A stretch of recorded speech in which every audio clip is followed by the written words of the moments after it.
Hey everybody, Mike here at Music Villa. Last week we talked about wrapping everything up and I was going to play a couple of tunes, and then it dawned on me that I forgot something I think is really cool and I think you'd really like for me to show you, this little trick that we can use when we're playing the blues. And then I'll actually be able to incorporate it into playing some that we'll do when we play our tunes. So this is really cool because a lot of times, especially if you're playing in a group, if you're you don't always want to play big fat chords, especially if you have a bass player, maybe you have a keyboard player, whatever your band configuration may be. And even if you're playing solo, there might be times when you just want to lay back and not be as loud or a full voice chord.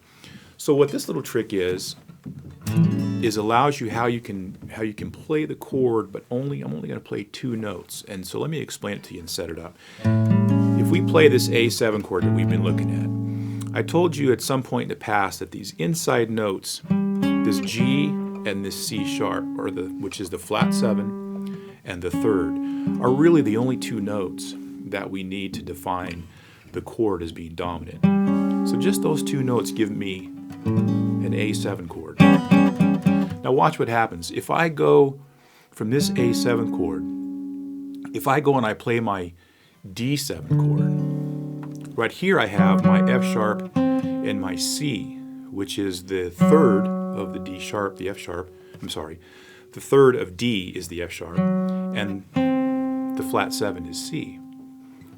So when I take these two notes here back on my A7 chord, I have the 7 and the third, and when I move it down a half step, it inverts and it becomes the third and the 7th of the 4 chord. So all I have to do, 1 chord, 4 chord, back to the 1 chord, 4 chord, 4 chord, back to the 1 chord.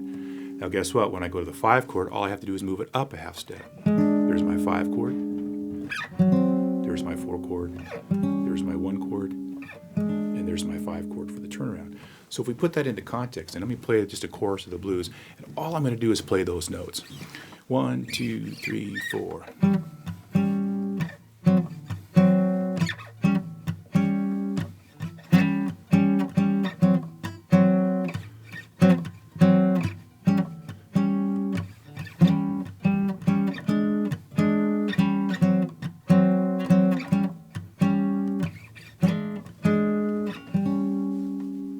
So that was a whole chorus of the blues, and I played the same grip, those two fingers, and I was able to get 1, 4, and 5.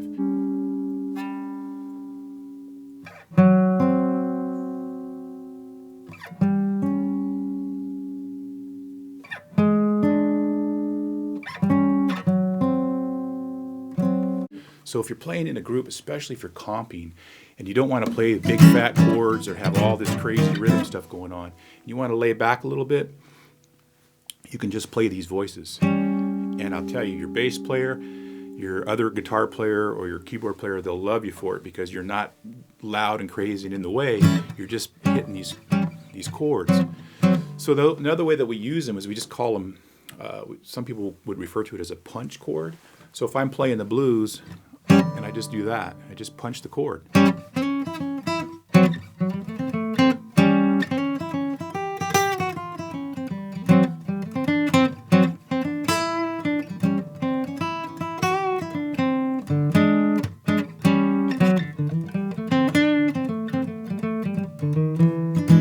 So on and so forth. So really cool thing to do. Play around with that, and you can actually see there's A7, D7, and E7, and inside of it is our punch chord. So we'll call that our punch chords. And next week I'm going to just play a bunch of stuff, sort of play some songs and put it all together, and then we'll wrap up this series on exploring the blues. Thanks for watching.